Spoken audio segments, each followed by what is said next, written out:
On October 13th, 1860, James Wallace Black and Samuel Arthur King rode a hot air balloon up over Boston and took the now famous image, "Boston as the eagle and the wild goose see it." Although it was not the first aerial photograph ever to be made, that honor was taken by Frenchman Gaspard Felix Tournichon 2 years earlier. It is the earliest preserved aerial photograph that we still have today.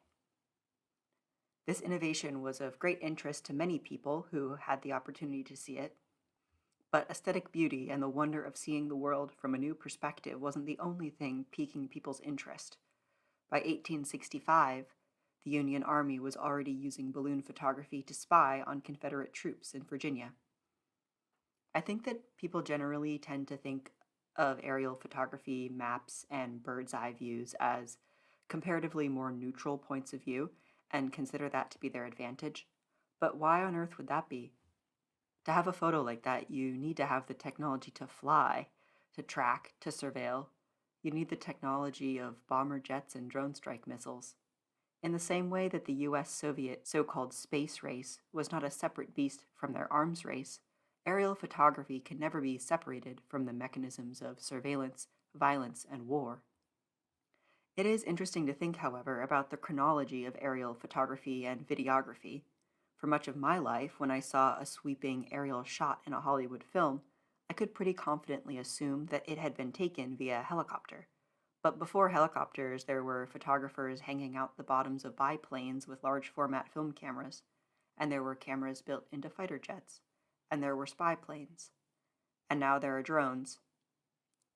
But for the first aerial photo to be taken by balloon is so interesting.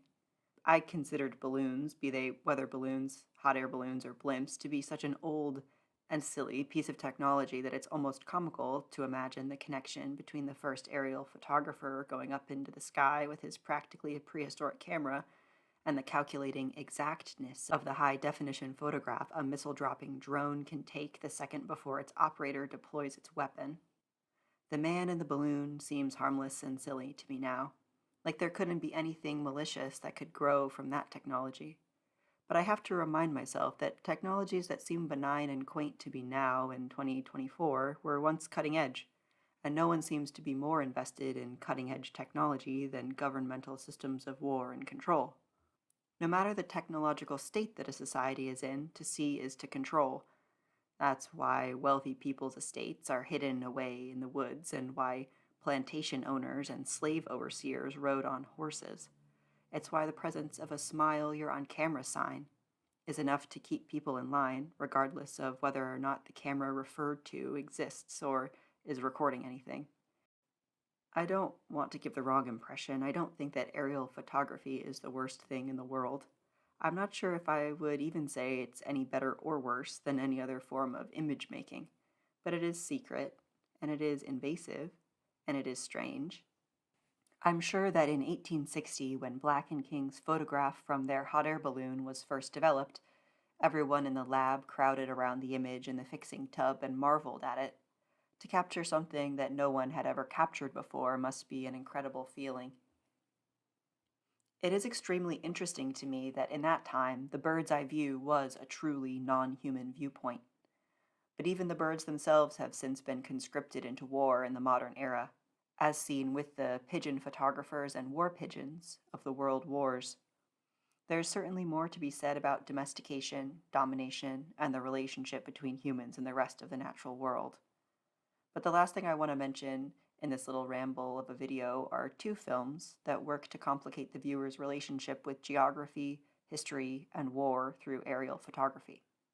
One is Best of Luck with the Wall by Josh Begley, which is an experimental documentary film made out of satellite photographs taken from Google Maps imaging service.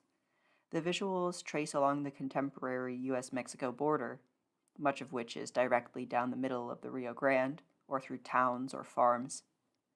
In 200,000 images and across 6 minutes, Begley demonstrates succinctly not only how impossible, but how strange the idea of a border wall between these countries really is.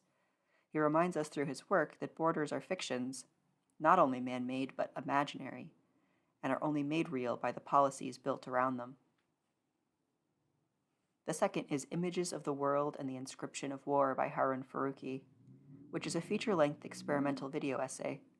It focuses on the so-called blind spots in Allied aerial reconnaissance photography during World War II. He showed what was missed, misunderstood, or ignored in these photographs and explored the implications of choosing what to see and not to see. Despite their long-standing status as symbols of fact, photographs are as fallible as any other human medium. They both reflect and feed into the culture that they're produced by, with its biases, motivations, and blind spots.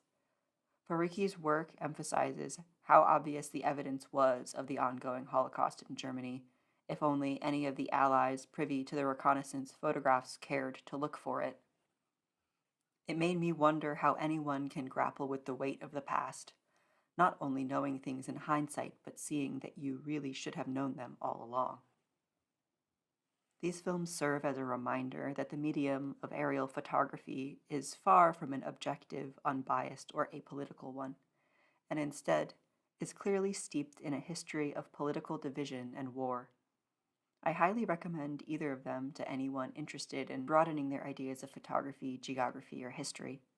So next time you're snooping around on Google Earth looking for anomalous forms and strange built environments, think about what you might be ignoring, disregarding, or missing.